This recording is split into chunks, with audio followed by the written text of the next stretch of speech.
Sorry about that. I had to free up some space. Can't blame that on Satan, man. I knew it. I actually knew that I was loading up before I started recording, so I forgot to erase some messages. So anyway, listen. So the woman whose child it really belonged to, she started yearning. It says her bowels started yearning. In other words, she started to bawl. She started to break down, and she started to cry. You can, any of you women out there, you have maternal love for your children. Us men, we can't understand that. Okay, so if I'm just, however you women would feel if someone was about to cut your child in half, and there was nothing that you can really do about it, then that's how she felt apparently, right? So she was breaking down. She was like, "Oh my god," and I guess like bawling out, probably in great dire strait, like never before. Now pay attention, right?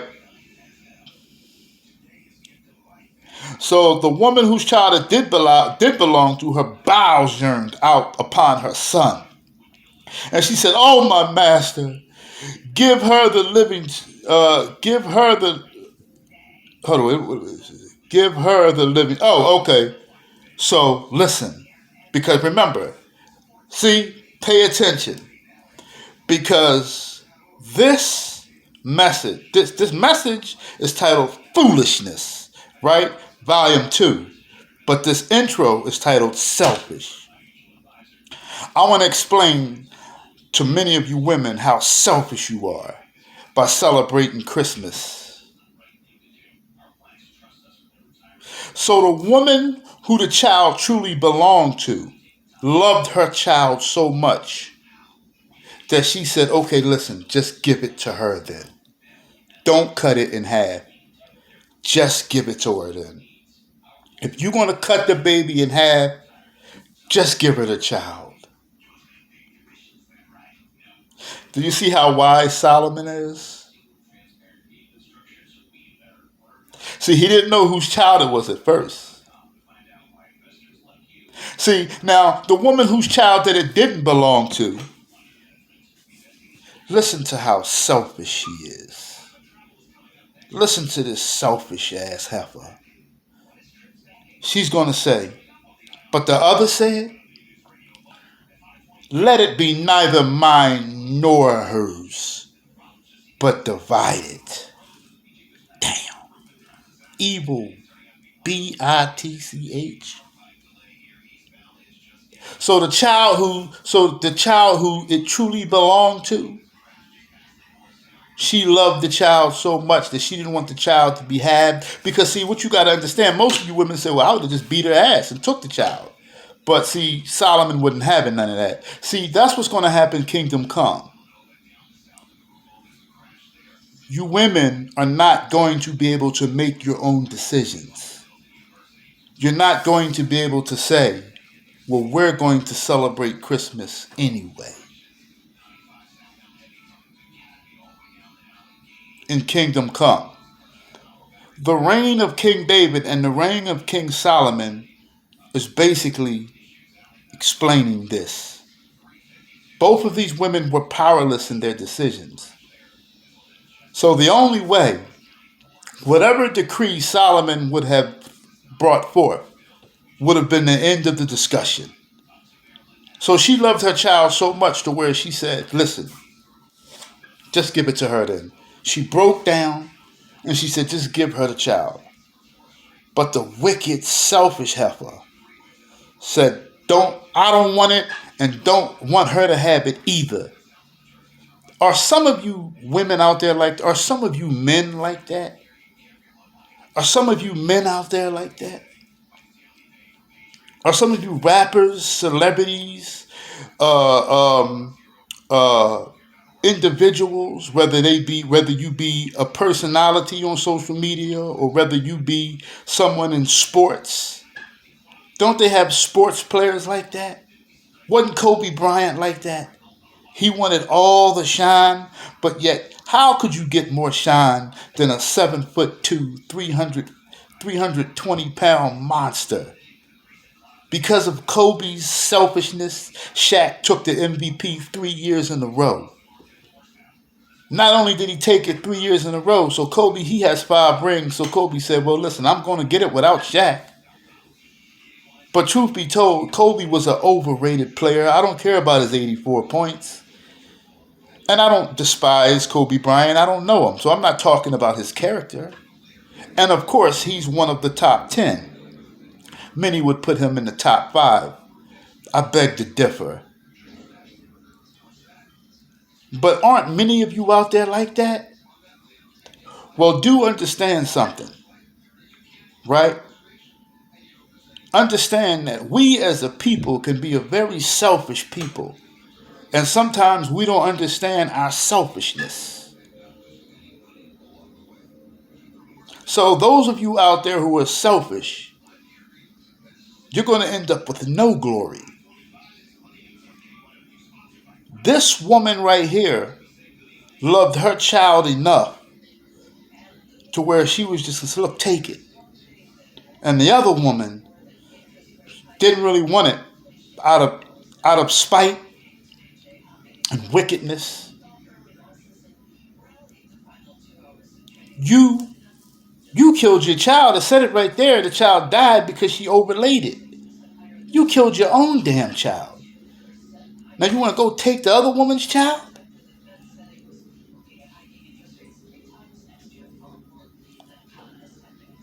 He said, then divide it. Then the king answered and said, so when the wicked, selfish woman said, look, I don't want it, don't let her have it either. Cut it in half. Okay, it's not your child. Then the king answered and said, give her the, so in other words, give the one who broke down and cried, give her the baby. And in no wise slay it. So don't kill it. Give her the baby. She is the mother thereof.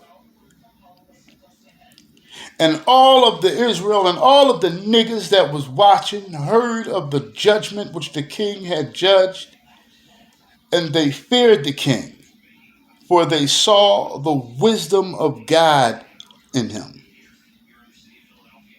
to do judgment. So, when you all, now, what does that have to do with the price of tea in China, you say? This message is about Christmas. Okay. Give me a minute. Now, I need you all to understand something, right? I get a lot of slander. I get a lot of backlash. There's things that you all don't see either. Even when I'm out in public. Right? There's a lot of this, a lot of that bullshit, right? That the prophets and the apostles of Christ, of God, that we have to deal with. There's no job like this job. And I'm honored. But let me tell y'all something. Remember when I told you all that us as a people are in and out of captivity, in and out of captivity, in and out of captivity. Excuse me. Well, yeah. So let me rephrase that. We, at points in times, as I said, we inherited our land. We were brought back into the land of milk and honey. We were brought back into Jerusalem, which is the land of the Negroes. Okay? And we dwelled there in peace, like I said. You had with King David and King Solomon. And there were some other situations, even under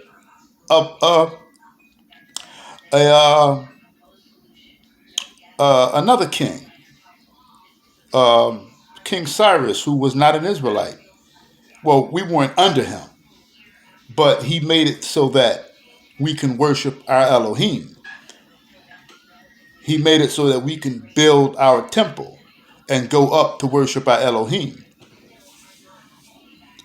So even though he wasn't an Israelite, he was still a righteous man. He was still a righteous king.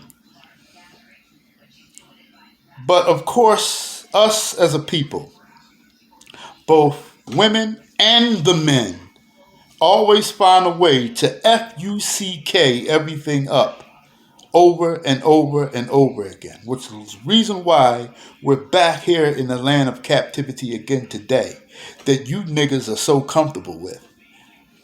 You don't understand what's coming. I understand. Go ahead and all of you get in shape. That's what you're supposed to do, right? Get strong, get your muscles and carrying on. Do what you got to do. I'm not your leader, right? But you should do diligence and hearken into wisdom. So let me explain one of the problems that us as a nation, one of the problems that we've had. Okay. Now I feel sorry. Excuse me. Let me rephrase that. Don't feel sorry for us prophets and apostles. Don't feel sorry for us because we're chosen for a reason. Okay. We can handle whatever it is that comes our way. Okay? But I got something that I want y'all to hear. Okay? Let's go to Jeremiah chapter 44. Jeremiah chapter 44, verses 17 through 19. Jeremiah chapter 44, verses 17 through 19. So, I want to say to the men, if many of you out there, you're running around, oh, it's for the kids, it's for the kids. Man, let the boy have his Christmas. Man, let that man have his Christmas. Let that little girl have her Christmas. You're just as selfish. And it really is a feminine trait to be defiant. It is a feminine trait to be defiant, like wanting to seek attention and do all of those things. Those are really all feminine traits. But I want to show you something here. Jeremiah 44, 17 through 19. Jeremiah 44, 17 through 19.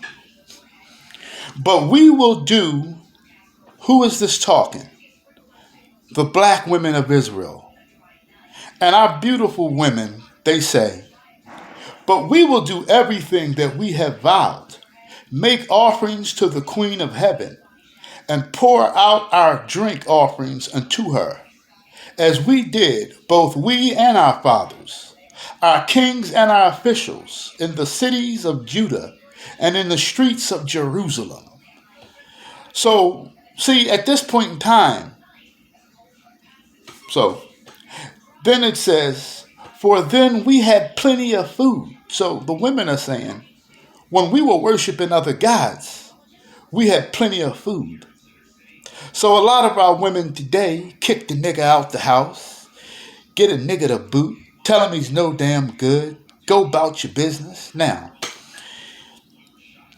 I want to say something. Well, let me finish first. Kick the nigga out the house, give him the boot, tell him to go about his business, right? And then what do? Well, you got the welfare system, you got the WIC system, right? You got all of these things to say, fuck your man. Here we go. Here's your government. Well, I want you women out there to understand something very, very, very crucial. You have to stand by your husband. You have to support him. Now, I didn't have that specific scenario. Why? Because I hustle. So my scenario won't be about, bringing in a little pocket change. I have other issues, But what I'm saying is, what do they do now? They worship the food stamps. They worship the WIC. They worship the little couple $100 a month for the child they get. Look, government, white boy giving me all this. You could take your little dirty, dusty ass and go about your business. Get out of here. White boy giving me this, white boy giving me that. That's my God. Now, you don't say that. But that's what you're doing because you're kicking a God out. You're throwing a God away and replacing it with the government. Now, this also goes for women. Miss Super Independent. I got all this money. Got my millions and my zillions and my gabillions. Got my Dior bag. Got my Mercedes Benz and my red bottoms. I don't need no nigga. I don't need no man. That's why you're miserable now, most of you, without a man. Angry and bitter. So, basically, it's going to say here, for then we had plenty of, so the women are saying, listen, we had plenty of food and we prospered and saw no disaster. But since we left off making offerings to the Queen of Heaven and pouring out drink offerings, so until we stopped worshiping false gods, right? In other words, when we stopped worshiping the false god, because see, isn't that what happens, right? See, this is what I'm trying to explain to you all. Once everyone knows that you're a worshiper of Yahuwah, see, not a worshiper of God, right? Because now we all call him God, right? We all call him God, right? We all call him God, right? But I told you who God was, right? I say that because that's how everyone knows him as. But see, you can go on social media and say, God, God, God, God, all you want to. Satan don't care about you using his name for real, for real. Even though we know who you're talking about, some of you, not some of you entertainers. We know who you're talking about too. We know who your God is.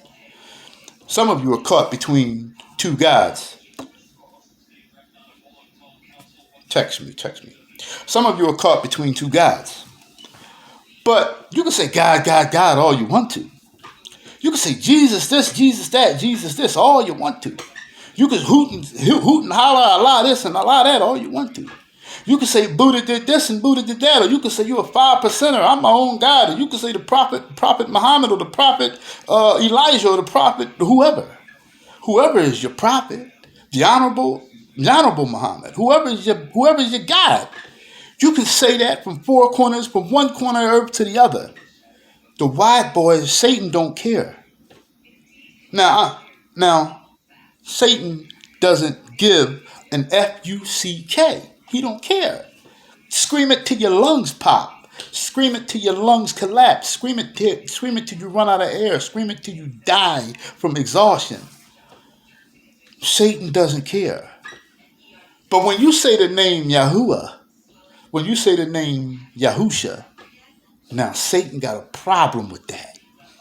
Because that is the God of Abraham, Isaac, and Jacob. And he don't want nothing good coming to anybody that worships the true God, the true living Elohim. So now, I want you all to understand this. It's going to say here. So the women, they hooting and they hollering. Who they arguing with? Jeremiah. Poor Jeremiah.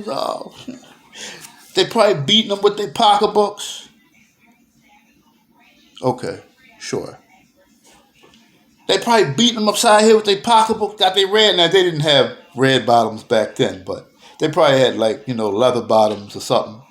So Jeremiah probably running up the street. Poor Jeremiah, he probably running. They're like, get out of here. We want to. There is no queen of heaven. Just like there is none of your gods. And when you erect that Christmas tree in the center of the living room, and you say it's for little Johnny, it's for little Raheem, it's for little Timothy, it's for little Daquan, it's for little Shanisha, it's for little Shaniqua, it's for little Mary, it's for little Jane. Now, let the other nations do that. Let the Caucasians do that. Why? Because they despise, not all of them, not all of the Caucasians. There are a few that understand. There are a few good ones.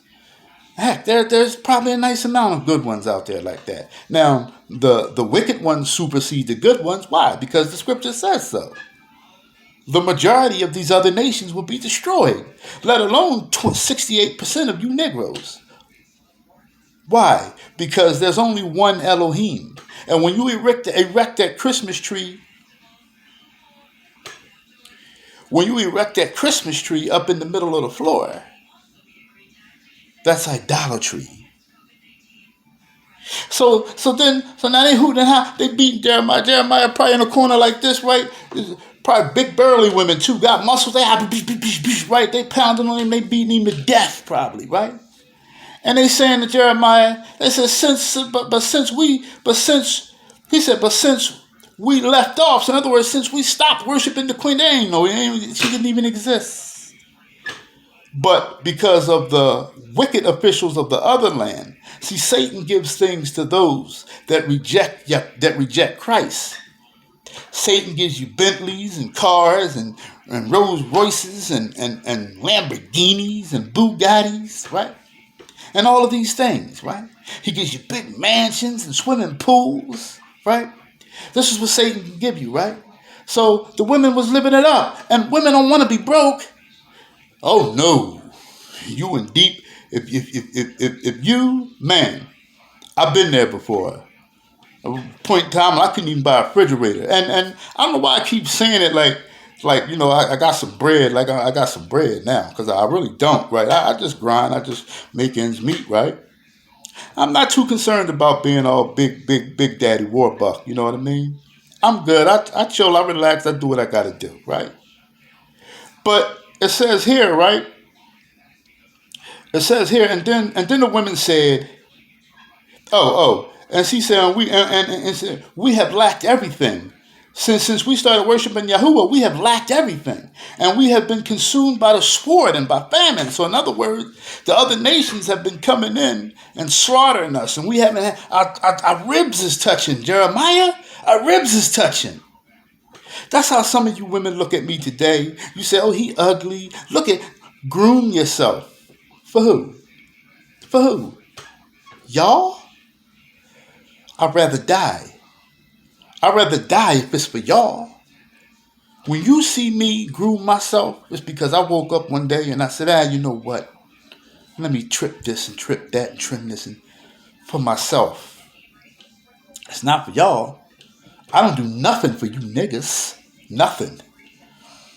Right? And so, right? And then the woman said, and she said, and the women said, when we made offerings to the Queen of Heaven and poured out the drink offerings to her, right? Was it without our husband's approval that we made cakes for her bearing her image, and poured out her drinks without our husband's approval? No, nigga, we ain't trying to hear that. My child gonna have his Christmas. We gonna go and we gonna have this Thanksgiving. We gonna search for them Easter eggs this Easter. What does an Easter bunny, what does an Easter egg have to do with the death and rise of the living Elohim? What does it have to do with that?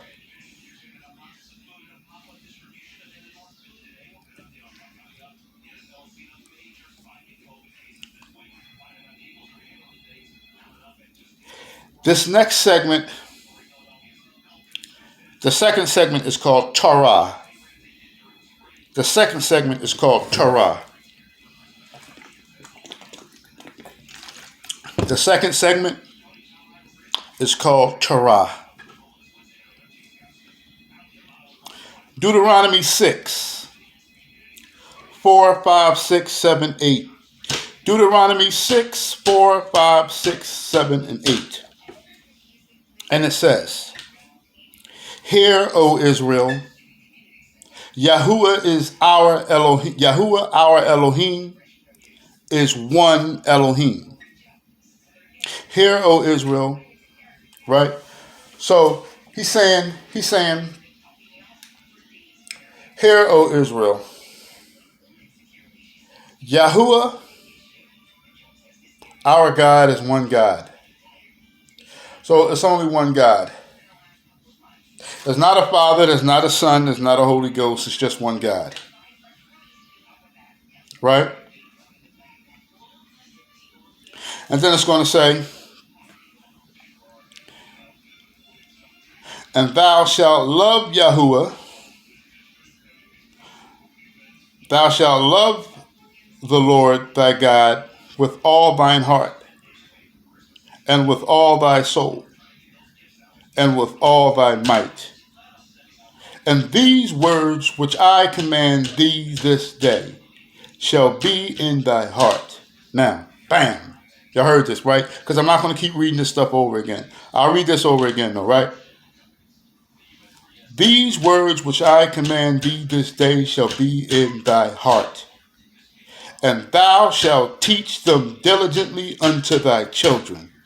And thou shalt teach them diligently unto thy children. And thou shalt teach them diligently unto thy children. And thou shalt teach them diligently unto thy children. And thou shalt teach them diligently to your children. And thou shalt teach them diligently unto your children, and shalt talk of them when thou sittest down in the house, when thou walkest by the way, and when thou liest down, and when thou risest up. So you should be talking about the commandments all day. As your children grow up, now I understand that most of us just want to have fun. I know that. And talking about the commandments of God is not fun. I understand that. But I'm going to explain to you why we are, many of us, and many of you that are rich and wealthy, many of you that got millions of bucks, not you 100,000aires, because a lot of you 100,000aires out there, you just work hard. But I don't want y'all to get twisted. There's going to come a time when you're going to have to choose between that money and Christ. I promise you, it's going to come a time. Some of you will die before then, but some of you will live. And some of you will understand that that decision must be made. But before you understand that, before you make that decision, you must understand, if you're an Israelite, the meat has already been cut. You're already in debt with Yahushua HaMashiach. When the living God came down here in the flesh and sacrificed his flesh on the cross, or shall I say on the stake, he did it for you niggas. You're in debt, whether you want to believe it or not. Whether you believe it or not, you're in debt. There's no way around that. I assure you this. But many of you are going to pay your debt the hard way. Shalom. Then it says here, and thou shalt bind them for a sign upon thy hand, and they shall be as frontlets between thy eyes. Damn. So bind them as a sign up. So in other words, you're supposed to always be searching the commandments and searching the laws of Christ and searching the laws of Elohim, so that you all can teach them to your children. Now, you're going to see why it's so important to teach the commandments to your children, and why it's selfish not to do such a thing. For many women and men are selfish to this cause for many different reasons, whether it be religion, whether it be customs, or simply whether it be stubbornness, wickedness, evilness, and a twisted heart, having a stiff-necked, just being absolute rebellious. There's always a consequence for that. There's only one law. Okay? I'll be right back.